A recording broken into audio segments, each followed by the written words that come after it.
1 फरवरी 2025 को finance minister Nirmala Sitharaman ने वित्तीय वर्ष 2025-26 के लिए इंडियन बजट पेश किया। इस बजट का मकसद है इंडिया की इकोनॉमिक ग्रोथ को आगे बढ़ाना और साथ ही सभी सिटीजन्स के लिए इंक्लूसिव डेवलपमेंट सुनिश्चित करना। फाइनेंस मिनिस्टर ने फिस्कल प्रूडेंस के लिए सरकार की कमिटमेंट पर जोर दिया, जिसका एम है फिस्कल डेफिसिट को जीडीपी के 4% तक सीमित रखना। ग्लोबल इकोनॉमिक अनसर्टेनिटी के बैकड्रॉप में पेश किया गया यह बजट डोमेस्टिक डिमांड को बूस्ट करने और ग्लोबल इकोनॉमिक पावर हाउस के रूप में इंडिया की पोजीशन को मजबूत करने की कोशिश करता है। बजट के की पिलर्स हैं इंफ्रास्ट्रक्चर डेवलपमेंट, एग्रीकल्चरल रिफॉर्म्स और प्राइवेट इन्वेस्टमेंट इंसेंटिव्स। यह हेल्थ केयर, एजुकेशन और जॉब क्रिएशन जैसे क्रूशियल एरियाज पर भी फोकस करता है। इंक्लूसिव ग्रोथ पर सरकार का एम्फेसिस महिलाओं, किसानों और मार्जिनलाइज्ड कम्युनिटीज को एम्पावर करने पर इसके फोकस में साफ दिखाई देता है। बजट में महिलाओं के बीच एंटरप्रेन्योरशिप को प्रमोट करने और क्रेडिट तक उनकी पहुंच बढ़ाने के स्पेसिफिक प्रोविजंस शामिल हैं। कई इनिशिएटिव्स का एम है 2028 तक किसानों की इनकम डबल करना, जिसमें एग्रीकल्चरल इंफ्रास्ट्रक्चर और टेक्नोलॉजी में बढ़ा हुआ इन्वेस्टमेंट भी शामिल है।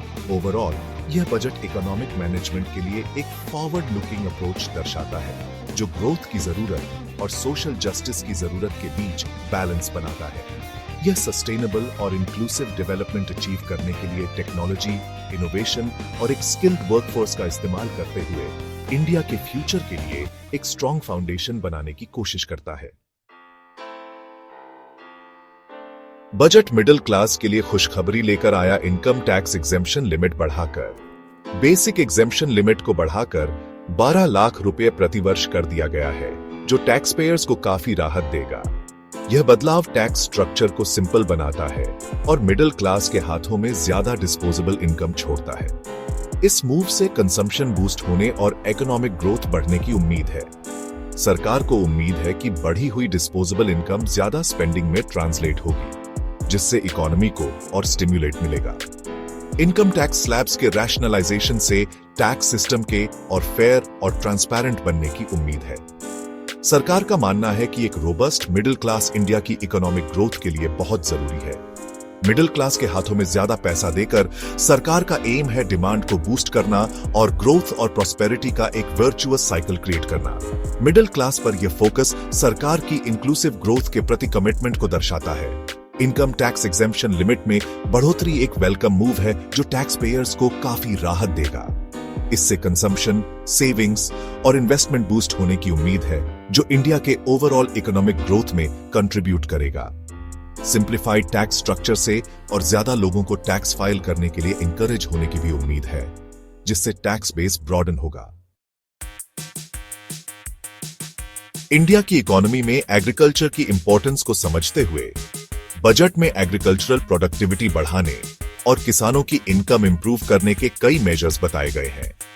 सरकार ने पल्सेस और कॉटन के लिए स्पेशल मिशंस अनाउंस किए हैं, जिनका एम है प्रोडक्शन बढ़ाना और इंपोर्ट्स पर रिलायंस कम करना। एक की इनिशिएटिव है 160 करोड़ किसानों को टारगेट करने वाले हाई यील्डिंग क्रॉप प्रोग्राम की शुरुआत। यह प्रोग्राम किसानों को improved seeds, modern farming techniques और एफिशिएंट इरिगेशन मेथड्स तक एक्सेस प्रोवाइड करेगा।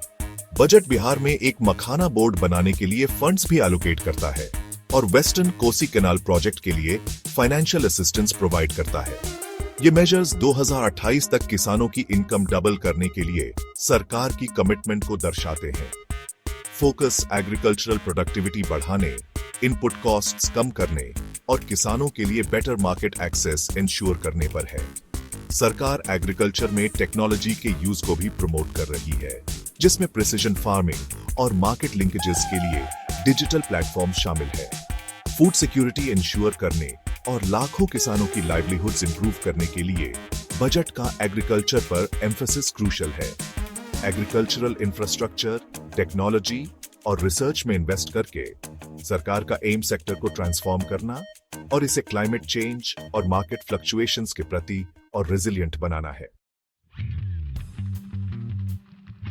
बजट इंफ्रास्ट्रक्चर डेवलपमेंट को इकोनॉमिक ग्रोथ के एक की ड्राइवर के रूप में प्रायोरिटाइज करता है।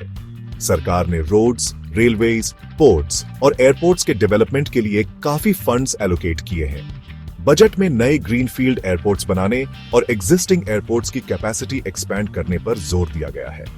सरकार इंफ्रास्ट्रक्चर डेवलपमेंट में प्राइवेट इन्वेस्टमेंट को प्रमोट करने के लिए कमिटेड है।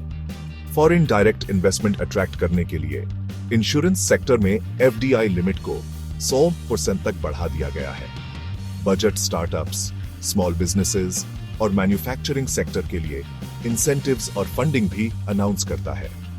एनर्जी सिक्योरिटी की इंपॉर्टेंस को समझते हुए सरकार ने एक ambitious nuclear energy mission unveil किया है।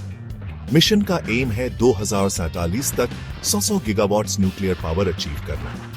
इस गोल को फैसिलिटेट करने के लिए सरकार एटॉमिक एनर्जी एक्ट और सिविल लायबिलिटी एक्ट में संशोधन करने की योजना बना रही है। हाई इकोनॉमिक ग्रोथ को सस्टेन करने के लिए इंफ्रास्ट्रक्चर और एनर्जी पर सरकार का फोकस क्रूशियल है। मॉडर्न इंफ्रास्ट्रक्चर और एक डाइवर्सिफाइड एनर्जी मिक्स में इन्वेस्ट करके बजट का एम एक और कंपेटिटिव और रिजिलियंट इकोनॉमी क्रिएट करना है।